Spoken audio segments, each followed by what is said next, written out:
Warm beverage. Very happy throat. Hello, everybody. Welcome back. I'm Abby Haggard. I'm clicking on this. Now, I'm ready to talk to you about something incredible. Incredible. Did I say it was incredible? It's incredible. It's brought me to tears. All right. Welcome to all the Instagram folks. Welcome to all the LinkedIn folks. Welcome to all the Twitcherinos. Welcome to the YouTubers. Welcome to Facebook. Welcome to my tiny corner of the world where we are talking about breaking waves and making waves and changing the game. And we're doing it twice a week. This is episode 359. I think we deserve a round of applause, don't you? So for those of you who are just joining and you said, what is this? Why don't I look at it? I don't know why I joined. And then you see the costume. You see the costume right there. And you say, I think I remember that. And then you can kind of squint and see there's more pictures of her. How do I do this? There's more pictures of her in the costume. And then behind and above, you can see, wait a minute, are those Care Bears? Yes, they are. Yes, they are. And the reason those are Care Bears is that when the Care Bears were created, there was just a small little tribe of bears. There were 6 of us at the very beginning, and I voiced 3 of them. So why I tell you this is not to pat myself on the back, because that's, difficult, is to anchor you in the place where my career began, where my work in the public eye became a thing. Good morning, Charles. You definitely remember the mom costume. Yes, you do. And ladies and gentlemen, boys and girls, humans of all shapes and sizes, it's not because Charles wore it. It's because Charles and Kat came here for a visit. They stayed a week. We went everywhere in the rain. But one of the things we did was we came and stood and sat here and chatted. And we got pictures of us with mom in the middle. So what I want to talk to you about today is one of those things that sneaks up on you from good morning, Freddie. Oh, it's so nice to see you. One of those things that sneaks up on you when you least expect it. And it's one of those, how long has that been there? It's like you can't see the forest when you are the tree, because trees are mostly this way and the forest is mostly that way. And it hit me last week like a shot from a cannon. Extraordinary. Thursday evening, I was having an amazing conversation with a really cool guy who is going to do a little stuff with me from time to time. So exciting. I can't wait to share. And it was just a throwaway thing he said. And I nodded and we chatted a little bit about it. And then we moved on to talk about something else. But later I thought, wait a minute. He said something really important there.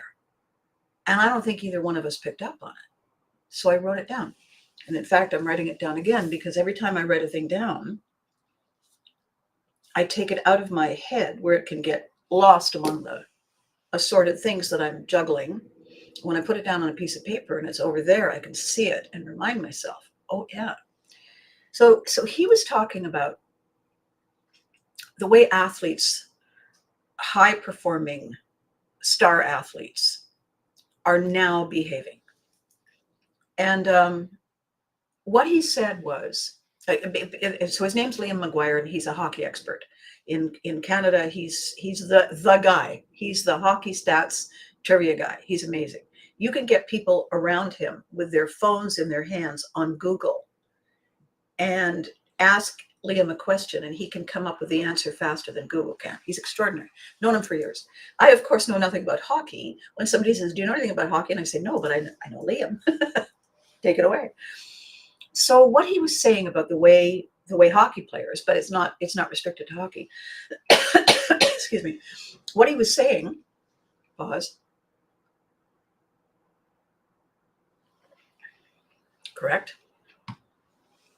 Is that years ago, they would play their hearts out, And then when the season ended, they would sit down for a minute, face down on the linoleum floor just to catch their breath.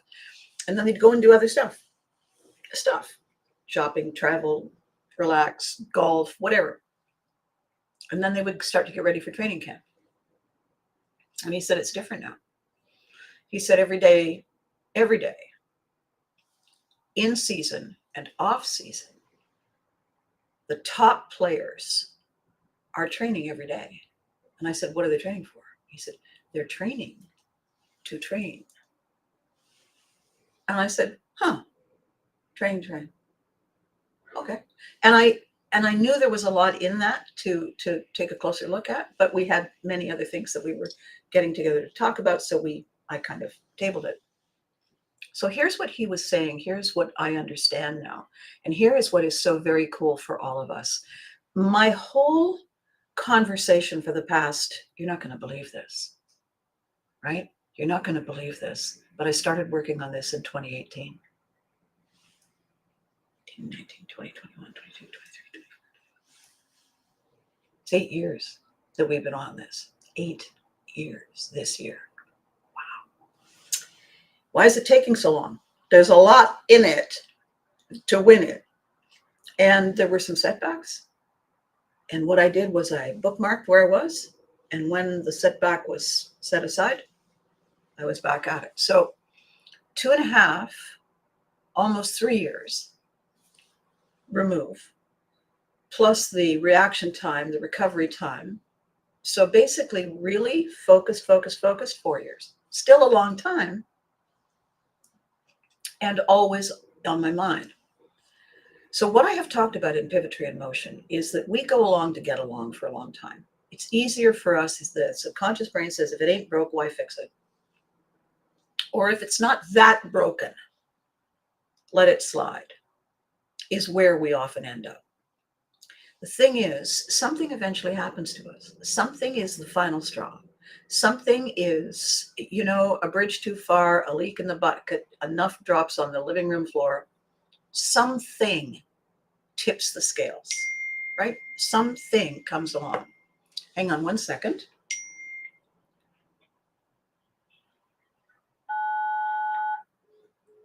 There we go. Sorry, technical. So something comes along that tips the scales for us, right? And the way I talk about it in Pivotry in Motion, I say, we walk around saying, it's not that bad. It's fine, really. It's not that bad. And then one day, it is that bad. One day we may wake up realizing that we have decided while we were asleep that was incorrect. In fact, it is that bad. In fact, that's it for me.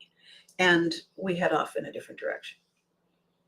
And these things happen to us through life all the time, to all of us. And I know you're all nodding and smiling because, yeah, that has happened. And what then becomes our issue is, now what do? We can no longer willingly keep doing what we were doing. How do we have the freedom? How do we have the strength? How do we even have the roadmap to do something different? And this is where my concept came along. The Pivotry in Motion. Pivotry is the mindset shift. Pivotry itself is that moment when we say, check, please. Not only not fine, I'm out of here. That's the moment when the brain says, what's plan B or C or D? Surveillance cameras alerting me. It's just because I live in an apartment. If they have a delivery for me, they call and I get that ping. So what happens then? The question was that I was struggling with for a long time. I sought answers by interviewing a bunch of people. Charles and Kat, I talked to them. I talked to about 30 people. And what I wanted to know was, what was their turning point moment? What was the trigger that awakened their Pivotry ability, their ability to shift, to choose that direction instead of the familiar one. Because we all have it. We all use it all the time. And I've given a ton of examples in our 359 videos of moments when, without even thinking, we shift out of this personality into that personality because this is not okay and I'm going to deal with it. And I need the right tools and I need the right attitude and I need the right everything. I need the right everything to make it happen. So, sorry, yeah, there we go. It worked. So where I am now after that crazy just throwaway comment with Liam yesterday or last week, Thursday, is this. I know how we shift. I know how we choose. I've been doing it all along, but because it's just spontaneous for me, I was struggling to tell you how to do it, what it is, where it is, how it works. All of a sudden, I thought, oh yeah, that's exactly it. So one of the tools that I have offered to share with you for a very long time is the later folder. The later folder is a handy little gubbins that I came up with. It's exactly the size of a cell phone, right? It's exactly, and that's on purpose. And the reason I chose that size is because you can't tell me you have nowhere to put it. You can't tell me you'll keep forgetting it because you just keep it with your phone. Because I know how often you forget your phone. Those moments of panic stand in memory every time. And the later folder, the purpose of the later folder, for those of you just joining us, is that what I do is I say, so let's take a typical day, right? A typical day is broken into sections. You know, there's the getting up phase. There's the going into the bathroom phase to get yourself ready. You go in the bathroom, turn the light, you look in the mirror, you go, gee, what happened? So I looked perfectly fine when I went to sleep. And then we repair the damage. We do whatever we do. We brush this and we clean that, and we wash the chickens and feed the cats. We do whatever we normally do. Periodically in that process, whatever that process is, we hit a snag. You know, I wear eyeliner, so if my eyeliner pencil breaks, that's a snag because now I need to get a different one, or I need to sharpen this one, and that's a delay, and it's a distraction. The word distraction is really important, really important. Okay, I'm writing it down so all of us don't forget it. You're going to go, oh, when I explain it. So before we head downstairs to make breakfast or get the lunch out of the fridge, grab the keys, kiss the bride, hug the dog. Before we do that, we haul out the later folder and we just write down just the word, just the thing that was irritating, that was causing stress. So mine would be the eyeliner pencil, and maybe there's a hole in my sock, and I can't find my other shoe. The dog took the shoe, it's downstairs, we've discovered. So whatever those things are, I write them down, then I draw a line underneath them. And I've explained that by doing this, because it's later, you don't have to walk around with it in your head. You don't have to walk around yelling at it and using up all your good energy, all your creative focus. Because you know what? You're not going to forget. It's here. You've written it down. The subconscious doesn't have to worry about it and anxiously clutch at the memory because it's right here. So you can set it aside. I'm not saying set it and forget it. I'm saying set it aside. You go downstairs, whatever next thing happens in that chapter that's an irritant, that's stressful. When you're outside getting ready to deal with transportation, you write whatever that was annoying. During the ride, during the drive, during the walk, however it is you get from where you are to where you need to be, if anything happens, once you arrive at your destination, write down what was annoying. When you go in and you break your day down like that, all the way through the day, and once it's in the book, you're going to deal with it later which means that you're not dealing with it now. It's here. Okay, at the end of the day, you're getting ready for bed, and you have a look. And what I invite people to do is cross a line through the things that are no longer upsetting, as actively upsetting as they were when they happened. Why aren't they?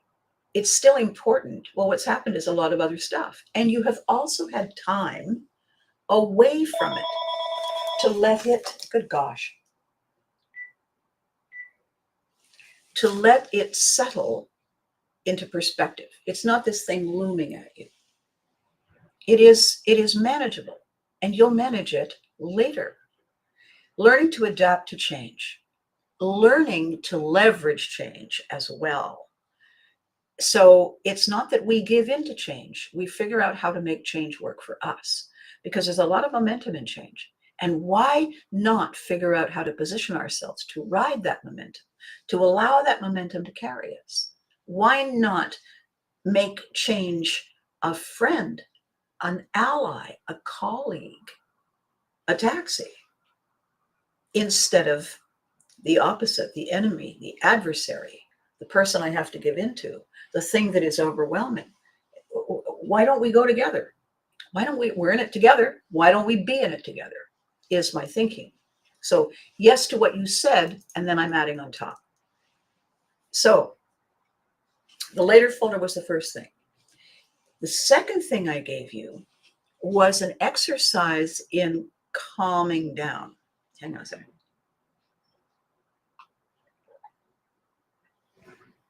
Okay. And the exercise in calming down is I've coined the term, it's 5-finger breathing. And the whole thing only takes 30 seconds, literally half a minute. And it goes like this. Start with either hand. So I'm going to put this hand up, this index finger. And all I want you to do is just trace the outline of each finger on your hand. And pay attention to how it feels as your index finger is on your hand, on your other fingers, tracing that outline. When it's done, you do the other one. And pay attention to how it feels. Pay attention to how it's kind of soothing, actually. It almost, but not quite, tickles. It's very relaxing. It's very calming. It's very soothing. And you're done. And why I taught you that is a pattern interrupt. That is a distraction. Focusing on that, paying attention to how it feels, recognizing the sensation, both hands, not fast, not slow, just giving yourself the breathing exercise. You don't have to do fancy breathing. You don't have to do any counting. You don't have to, there's no magic mantra to say or meditation to do. It's just the 5-finger breathing exercise. And I'm going to explain how amazing and brilliant and powerful this simple little exercise is. Okay? That's the second thing I give you. And the third thing I have given you many times. I've said that periodically we get overwhelmed. Periodically, our brain goes into some kind of a high stress reaction to stuff, and our voices get loud. And we start breathing here. And it's like a race. It's like fight or flight, right? It's very anxious making. And I have said the way we get out of that, there's a number of ways to get out of that. Some of them are pretty silly. But this one is both kind of fun as opposed to silly and brilliantly effective. And that is, I have told you to choose an exit word, not a safe word, an exit word, a delete word, a word. And I've described it, the effect of it, by saying this. You're a little kid, you're riding a bicycle. You're riding a bicycle and you're going a million miles an hour. You're rising, right? And some clown by the side of the road has a long stick in their hand, and they reach up and they go in the spokes of the front wheel.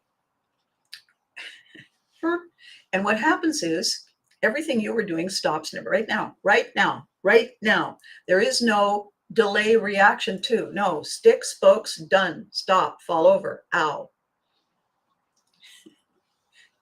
Once we can figure out how to get up and what happened, we can have a little discussion with the kid with the stick. Right now, what I want to talk to you about is the power of the stick. If you were driving something really big and heavy and somebody put a stick in it, the big and heavy would just crumple up and crunch the stick and keep going, and you'd have the remains of the stick in your hand. The stick in the spokes is a halt button. It's a delete momentum button. You remember the easy button? The stick in the spokes is the stop button. And what I want all of us to have is a word. It can be anything. It can be silly. It can be pickle, banana, cushion, lamp. Any silly word, doodle, I don't care what it is. You will think up your special word. And you will tell somebody you trust, tell a few people what your word is. Because sometimes we can't diffuse ourselves when we're in the middle of a rant, when we're in the middle of a panic reaction. We can't get ourselves out. However, if you know the word, if you write it in ink on your hand, if you have Post-it notes everywhere, somebody comes in the apartment and says, "What is that?" "Oh, that's my halt word." Your halt word is jelly? Yeah, it's a long story. Because what is the jelly story? So then when we discuss the story behind the word we pick, it anchors the power of the word even more. So what does the word do? The word is the pattern disconnect. You can't automatically follow a pattern if you slice into the pattern.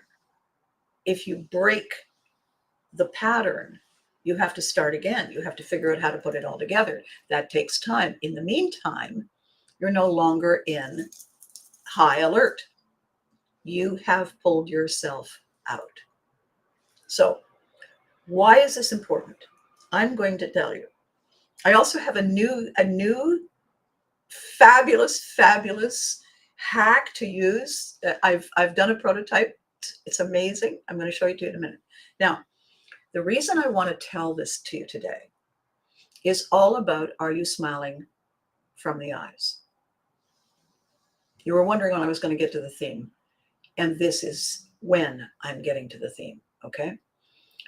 When we look around these days, more people than used to be are not smiling from the eyes. You think about it for a second. This is me smiling from the eyes. You can tell. I'm always smiling from the eyes. Why? Windows to the soul. If I'm not smiling from the eyes and the smile doesn't go above my cheekbones, I'm smiling like this. And you can see the difference. What's the difference? I'm going through the motions. I'm doing what primitive animals do when they are confronted by an animal that might be a threat. They make nice. It's not they're not baring their teeth and growling. They're saying, "Please don't eat me. Please don't eat me. Please don't eat me." When we're having a wonderful time together, we're not worried about somebody attacking us. We're worried about, by the way, did somebody say eat? What's food? Where's the snacks, right? We're having a good time. Why are people only smiling from here? And this is what I'm going to tell you today. People are only smiling from here because from here up, their heads are full of all the stuff they didn't get rid of. Their heads are full of all of the things they're still thinking about and chewing on and not letting go of. They're hanging on to it. They haven't given themselves permission to give themselves a breather, a rest, a chance to reset.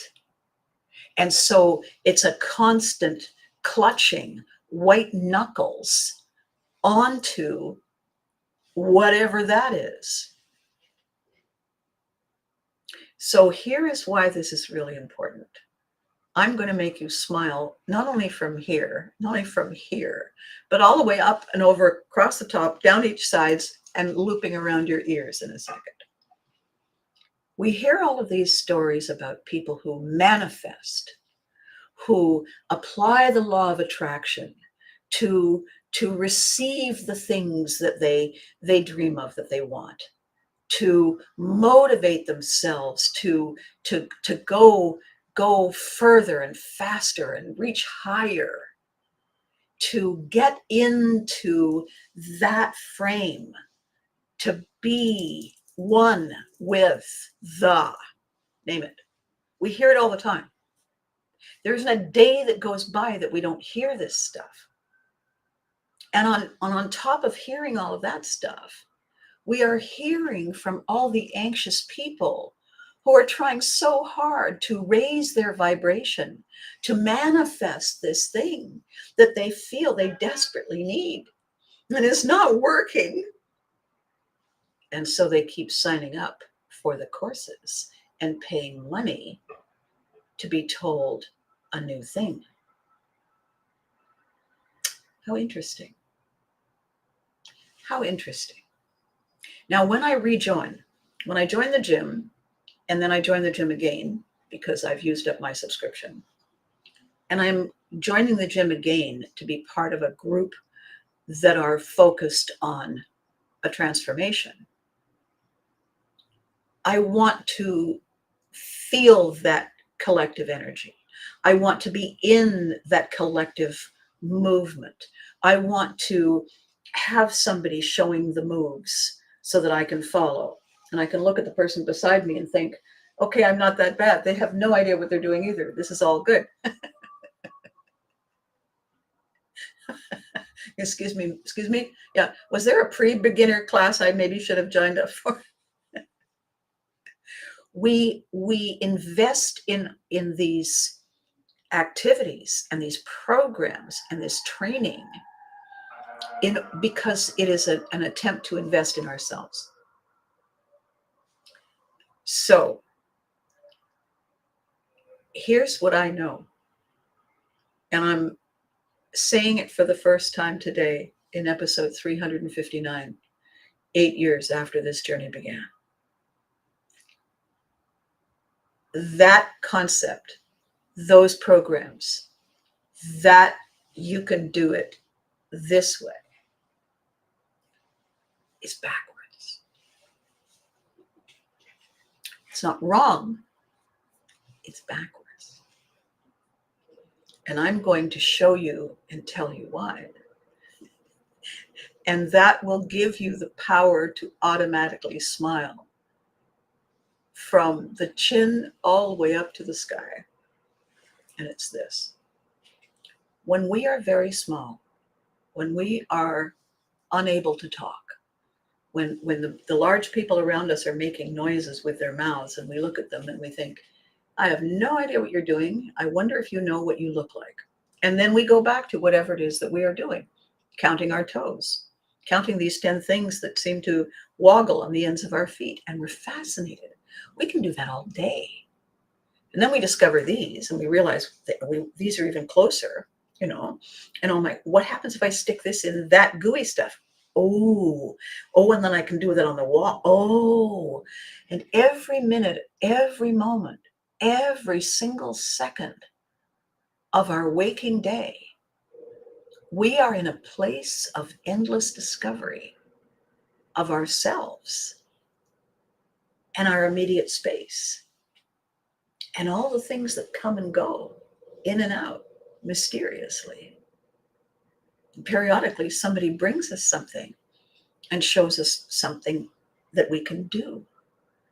And we get it clumsy and different for the first 20 times. And all of a sudden, oh, look, it works. I'm doing it like you. And we start understanding some of the noises that we make. And we start to see that this person does this, not the same as me. And this person are talking loud, and their faces look scary, and they're pointing, and it's busy. And we look at the small creature that lives with us, and the small creature is just going away. And we don't like it either, and we don't know what it is. And so what we do, because there's nothing we can do about whatever that is, we go back to counting our fingers and our toes and seeing what we can do with them and what it's like if we try to move ourselves from where we are to over there. And while we are caught up in our discovery, in our complete and utter focus in how cool is this, that strange behavior, that loud faces goes away, doesn't it? It goes away. We decide as we get older to walk outside.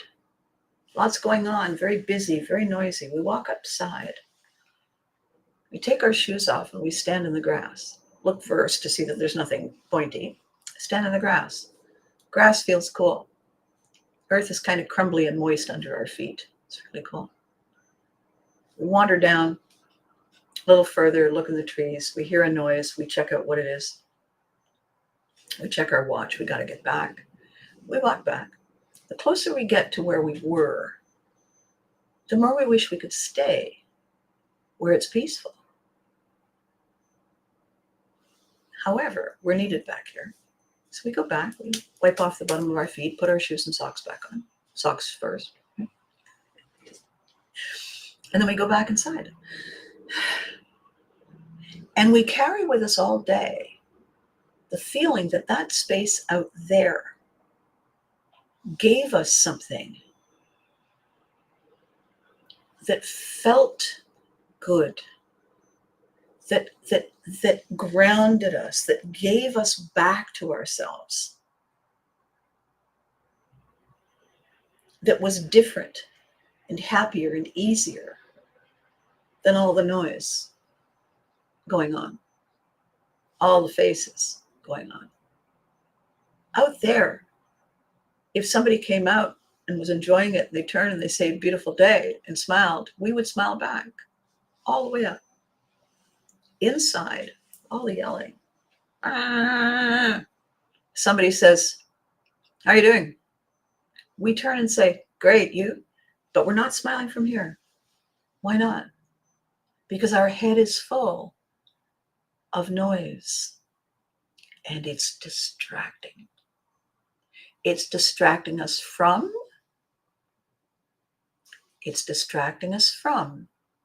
the way we are. It's distracting us from who we are. We are in our space. We are us. When we go and stand outside, there is nothing pushing on us. We, inside us, can experience the outside. It feels great. The outside, walking in the grass, if we can, if not. But stepping away from the noise is the same as this. Stepping away from the noise is the same as writing it down in later folder and putting it away from us, getting it out of our chest, out of our heads, onto the page where we will deal with it when? Later. Standing in the office, standing in the room, standing wherever it is where all the noise is taking place. And it's building and building and building and building. And we very quietly say to ourselves, pickle, or rhubarb, or bananarama. We don't realize we say it out loud. The person walking by looks at us and we go, but we're completely smiling because that word was only meant for us. We should have used our inside voice. Oh well, bananarama. What it does is it brings us out of the noise. Bananarama is the stick in the spokes that stops the noise for a moment. And when we get back to us, when we get back to here, this is why it works, okay? What is triggered when it's loud and noisy and stressful is a transmitter, is a chemical in our body called cortisol. It's a fight-flight chemical. It gets us ready to go. We're either like this or we're like this. Cortisol does that. Rah, rah, rah, rah. Small yappy dog syndrome. Cortisol does this. When we are here, when we're outside, when we have written here, when we say bananarama, and by the way, it's instant. It's instant when we do it. In 30 seconds, it's done. The minute we write it in the book, it's done. The minute we say bananarama, it's done. We have released a different chemical called dopamine. And dopamine completely and immediately overrides cortisol. Excellent. Thank you.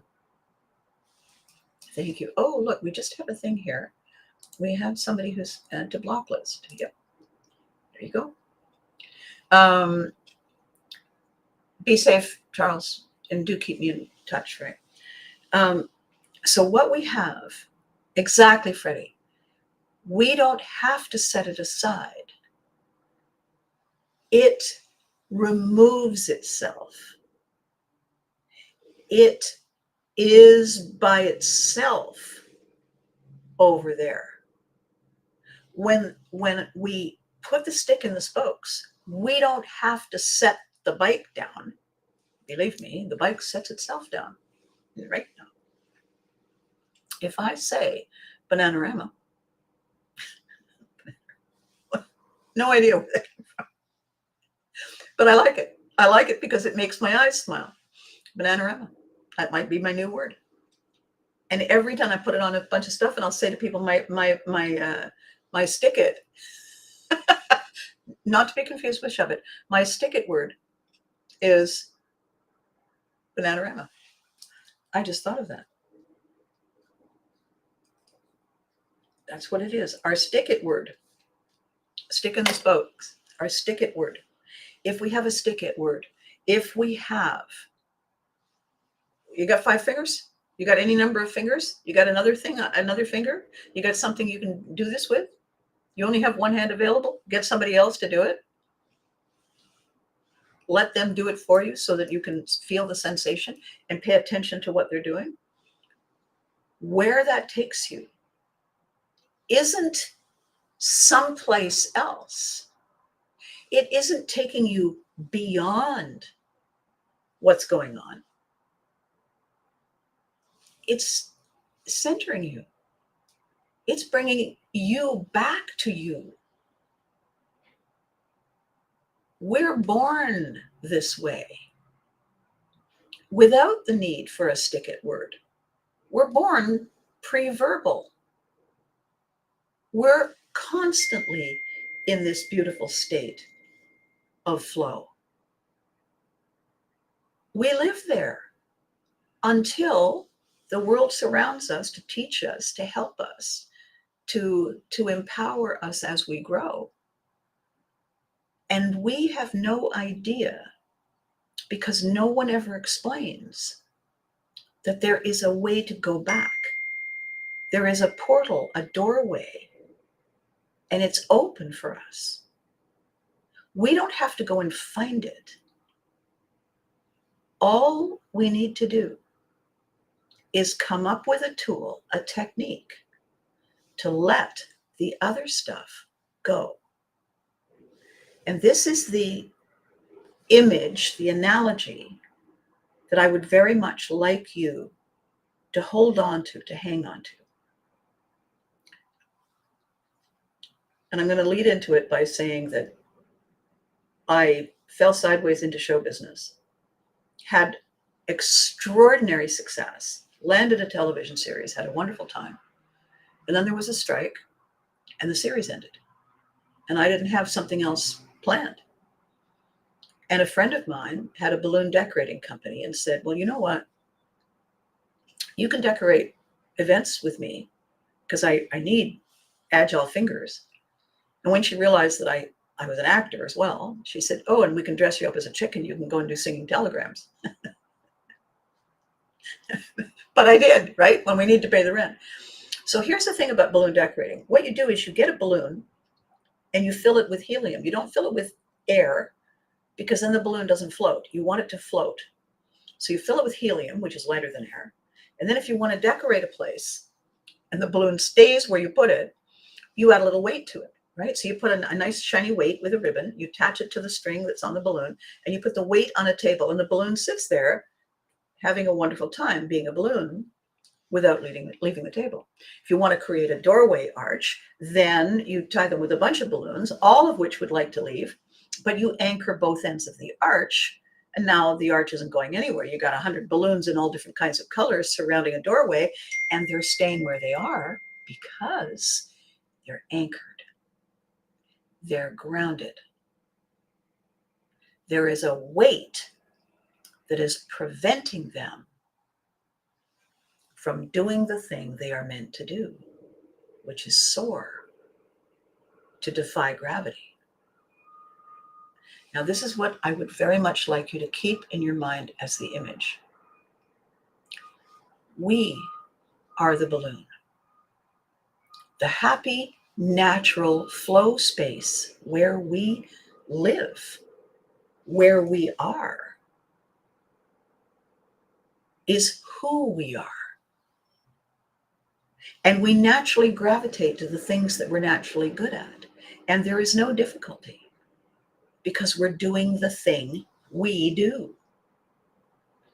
What keeps us down, what keeps us tethered, anchored, locked in, are the weights that we attach.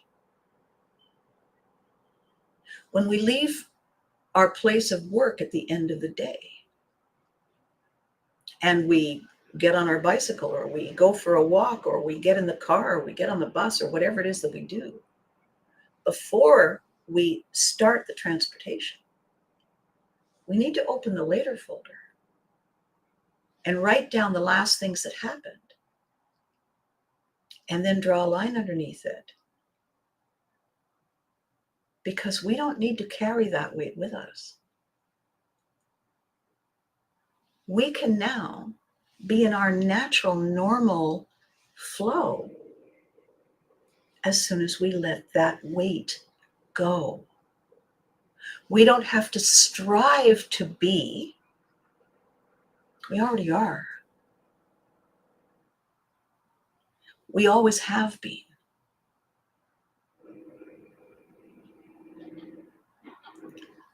What we are told is backwards.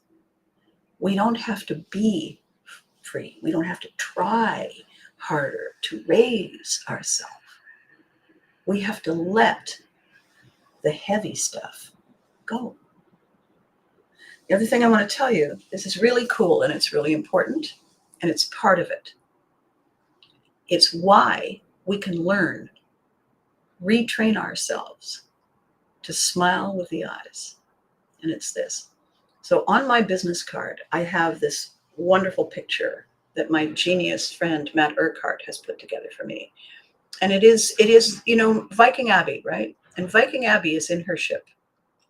And she's sailing on the cresting wave of change to the places she wants to go. Now you notice that on the side of the ship, there are shields. There are 4 shields on the side of this ship. And in the Viking days,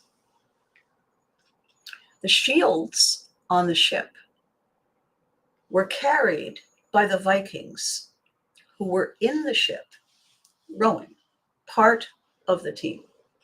And they put their shield on the side of the ship so that it wasn't in the way while they were rowing. And the shield, the design on the shield, each shield was different because it represents their tribe, who they are, what they bring. So when you see a ship go by and you can decipher what each crest means, you know what that ship is bringing. You know what that ship is carrying. You know what is in that ship. You can see it from a distance. So now I'm going to tell you what that has become. A ship today doesn't advertise on the outside what they're carrying. For the captain of the ship, what the captain has is a list of the things the ship is carrying. It is not a to-do list. It's a what are we bringing list. And that list is called, look it up, that list is called a manifest. It is the list of what we have, what we are, what we bring. Manifest is a noun. It's not a verb. It's not an action. It's not a hocus pocus. It is a reminder of who we are. When we look at the manifest and we say,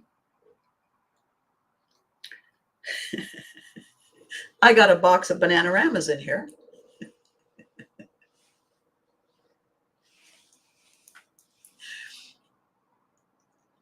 I am reminding myself of who I am. I am reminding me. I'm not aiming for, begging for, reaching for,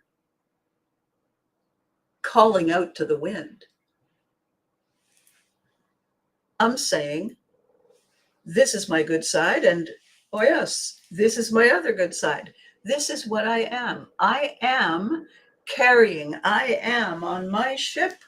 I have joy, I have abundance, I have happiness, I have purpose, I have passion, I have success. I am these things. And out there on the waves, in the wind, the echo comes back. Yes, you are. Yes, you are. Yes, we are. So all that we are doing together, you and thee and me, is I have been working on this for 7 years, saying, I wonder if I'm the only one who can see the forest. Am I the only one who figured out how to turn my head and say, how long has that been there? Maybe. I'm the new kid in town every 15 minutes, thanks to my dad's career in the military. So instead of just standing here, maybe I'll mention it.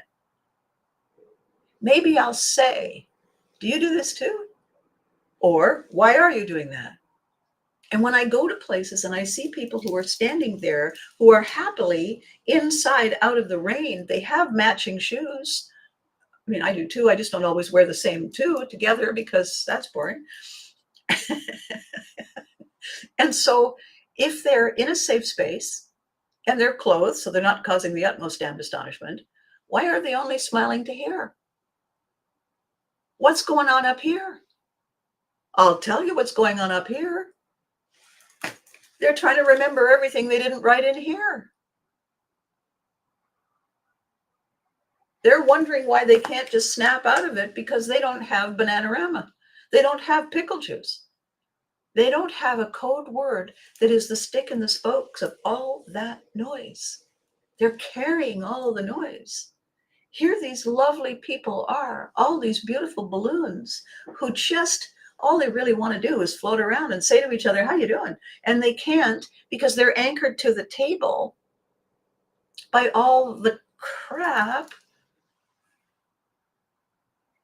that isn't theirs to own. Somebody else tied it to them. They were perfectly happy being a balloon. We, thee and me, we have the ability. We are the ability. So I want for you today through to tomorrow and Thursday when I'm back, I want you to take a moment when you can. If you don't have a later folder, that's okay. Get a Post-it note. Get a Post-it note. And I want you to begin by giving yourself a stick-it word. Come up with a word that makes you smile all the way up. Write it down. Put it on several Post-it notes. Put it anywhere. For anywhere. Start with your word. Give yourself permission when you take a coffee break, when you go to the bathroom, when you take a walk outside. Do the 30-second breathing exercise. It costs you nothing. And then when you go back to where you need to go in order to do the thing that you do, you can see the distance and the difference between all that noise and those unhappy eyes and you. And when you can see that difference, you're where you're supposed to be. You're in flow. And I'm right there with you. Very quietly. Now, what I would love you to do, because I've given you a ton of things to unpack, think about, walk away with. Start with a stick-it word. Get a Post-it note. Think of a stick-it word. Write it down. Next time you're walking from this place to this and you have 30 seconds, see how that feels. Just allow yourself, don't do it and try to think of other stuff. Just focus on, Abby said, okay, and then zip, just do it. And just do a check. How's that feel? Pretty good. That's it. We are always in the state we're supposed to be until all the barnacle buddies start latching on for free rides. Ria, if you're watching, my hat is off to you. We do not need barnacle buddies. They can catch their own ride. They can blow up their own balloon. They can find their own stick-it word to be in flow, to be free. Okay, so that's it for today. I'm so glad you were here. This is just so amazing. It's so wonderful to have you with me on this journey. It's incredible. So between now and Thursday, you know the drill. I want you to be good to you. Be good to you. Do these tricks, these simple hacks. You have the later folder. If you don't have a later folder, you can get a piece of paper. You have a Post-it note. You have a weapon of mass construction. You have two hands. If you don't, somebody else does. Together, you can do the 30-second breathing exercise. And after that, you can visualize the little balloon decorating a table. You don't want to ruin the party by cutting off the weight, but you can visualize untying the weight You can say to yourself, remember that the manifest is the list of you, not a thing to aspire to. All right? Be good to you. You deserve it. And remember to hug your loved ones. And I will see you next time, right here. Fair enough? Awesome.